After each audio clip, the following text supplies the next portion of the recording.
उधर नेपाल में लगातार हो रही मूसलाधार बारिश का असर अब मोतिहारी में दिखने लगा है। सुगौली, चकिया, मधुबन, पकड़ी दयाल और चिरैया से होकर गुजरने वाले सिकरना नदी उफान पर है। वरनावा, कटहा, लखौरा समेत कई गांवों में नदी का कटाव तेजी से हो रहा है, जिससे लोगों में डर का माहौल है। ग्रामीणों ने जिला प्रशासन से कटाव रोकने और सुरक्षा के इंतजाम की मांग की है। उधर जिलाधिकारी ने बताया कि बाढ़ की स्थिति पर लगातार नजर रखी जा रही है और सभी संबंधित अधिकारियों को पूरी तरह अलर्ट रहने के निर्देश दिए गए हैं। लेकर कितनी तैयारी है, क्योंकि कई जगहों पर सूचना मिली कि नदियों के जलस्तर में बढ़ोतरी। देखिए, नेपाल की नदियों में लगातार बारिश होने के कारण जलस्तर की बढ़ोतरी हुई है। यहीं सिकराना नदी और अन्य जो नदियां हैं पूर्वी चंपारण जिले में, उसमें भी जलस्तर की वृद्धि हुई है। हम लोग उस पूरे परिस्थिति पे नज़र बनाए हुए हैं। जितने भी तटबंध हैं उस पर लगातार हम लोग 24 घंटे निगरानी कर रहे हैं। सभी अंचलाधिकारी, अनुमंडल पदाधिकारी को निर्देशित किया।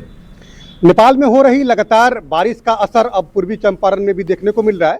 देखिए, पूर्वी चंपारण की ओर से गुजरने वाली तमाम जो नदियां हैं उसके जलस्तर में लगातार बढ़ोतरी दर्ज हो रही है। और देखिए, ये नदी जो है ये सिकरहना नदी है और ये नदी का भी जलस्तर लगातार बढ़ रहा है। वैसी स्थिति में बाढ़ का खतरा भी इन इलाकों में जो है वो होता दिख रहा है। देखिए, जो तस्वीर आपको दिखा रहे हैं, तमाम जो मवेशी हैं जो बाढ़ के पानी में बह के आए हैं, वो कहीं ना कहीं इशारा कर रहे हैं कि जो जलस्तर है उसमें लगातार बढ़ोतरी दर्ज हो रही है।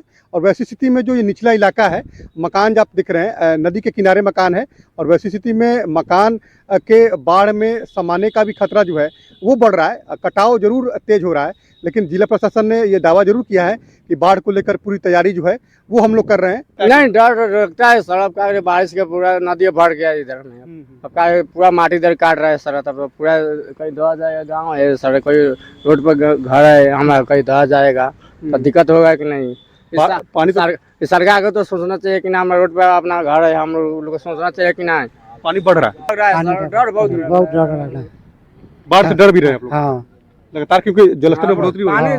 तो ये बताओ कि पानी बढ़ रहा है लगातार, पानी बढ़ रहा है। आप लोग को भी डर लग रहा होगा क्योंकि बाढ़ क्योंकि कटाव हो रहा है इन इलाकों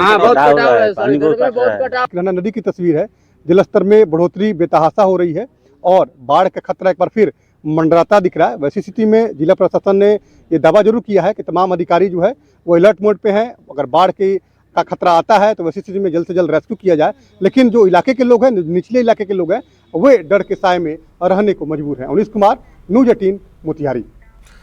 उधर गोपालगंज में गंडक नदी के उफान पर आने के बाद जिला प्रशासन ने नाव परिचालन पर रोक लगा दी है।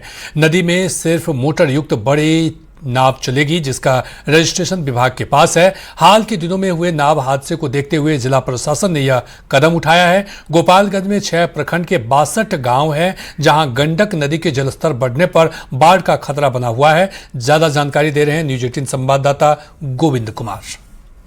गोपालगंज में गंडक नदी के बढ़ते जलस्तर को देखते हुए जिला प्रशासन ने गंडक नदी में सभी नावों के परिचालन पर रोक लगा दी है। खासकर जो छोटी नाव है उसके परिचालन पर जिला प्रशासन ने रोक लगा दी है। गोपालगंज के डीएम समीर सौरभ ने सभी अंचल अधिकारियों को ये निर्देश दिया है कि गंडक नदी उफान पर है और इस उफान के दौरान नदी में जितनी भी छोटी नाव है जो अनरजिस्टर्ड है, जिसका रजिस्ट्रेशन नहीं है और मोटर युक्त नहीं है, उस पर तत्काल प्रभाव से रोक लगाई जाए। तो तमाम जो छोटी नाव है उसके परिचालन पर इस वक्त प्रशासन ने रोक लगा दी है, क्योंकि हाल के दिनों में गोपालगंज में कई नाव हादसे भी हुए हैं और इस हादसे को देखते हुए जिला प्रशासन ने एहतियातन तौर पर ये कदम उठाया है। तो इस वक्त जितनी भी छोटी नाव है उसे नदी किनारे लगाकर खड़ा कर दिया गया है और उसके परिचालन पर पूरी तरह से रोक लगा दी गई है। हादसा न हो इसको लेकर प्रशासन लगातार अलर्ट है और लोगों से भी अपील किया जा रहा है कि जो छोटी नाव है खासकर उसका परिचालन ना करे, क्योंकि गंडक नदी उफान पर है और नदी का जलस्तर लगातार बढ़ रहा है। ऐसे मौसम में और ऐसे वक्त में गंडक नदी में जितनी भी नाव है उसका परिचालन न हो सके, इसको लेकर सभी अधिकारियों को निर्देश भी दिया गया है। तो इस वक्त गंडक नदी उफान पर है और लगातार प्रशासन और आपदा विभाग एक्टिव मोड में है। गोविंद कुमार, न्यूज़ 18 गोपालगंज।